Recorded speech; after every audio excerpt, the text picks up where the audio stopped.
अतिजलद व अचूक बातम्यांसाठी पाहत रहा महामीडिया 24 सदैव तत्पर। झाडे लावा झाडे जगवा असा संदेश देत कासारवाडी येथे आज जागतिक पर्यावरण दिनानिमित्त वृक्षारोपण आयोजित करण्यात आलं होतं। ग्रामपंचायतीने आयोजित करण्यात आलेल्या या मोहिमेत ग्रामस्थांनी उत्स्फूर्त सहभाग नोंदवला। या उपक्रमांतर्गत गावातील विविध परिसरात 100हून अधिक सावली देणाऱ्या रोपांची लागवड करण्यात येणार असल्याचं सरपंचांनी स्पष्ट केलं।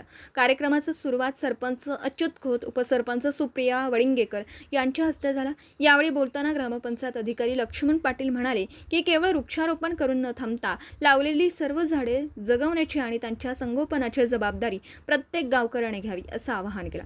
गावातील कचरा व्यवस्थापन आणि प्लास्टिक मुक्तीबाबतही यावेळी जनजागृती करण्यात आली। यावेळी सरपंच अच्युत खोत, उपसरपंच सुप्रिया वडिंगेकर, ग्रामपंचायत अधिकारी LB पाटील, कृषी सहाय्यक अमोल कोरे, ग्रामपंचायत सदस्य अभयसिंह माने, तेजस्विनी घाटके, संपर्क प्रमुख संदीप पवार, अंगणवाडी सेविका, आशा सेविका व ग्रामस्थ उपस्थित होते। टोप प्रतिनिधी मिलिंद कुशिरे। नमस्कार, मी अच्युत नामदेव खोत, लोकनियुक्त सरपंच कासारवाडी।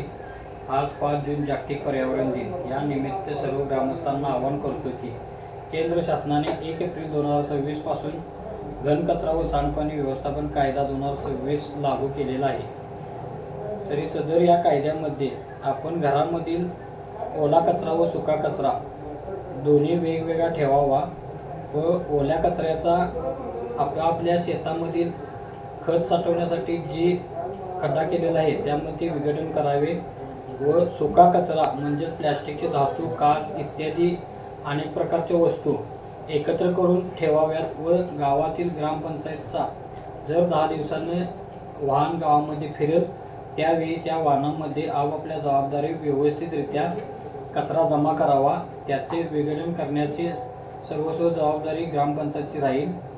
तसेच आपापल्या हद्दीमध्ये किंवा ग्रामपंचायतच्या हद्दीमध्ये आपल्या मातेच्या नावाने एकतरी वृक्ष लावून वृक्षारोपणाचं एक अनमोल कार्य आपण करावे असं मी गावचा लोकनियुक्त सरपंच म्हणून गावाला आवाहन करतो।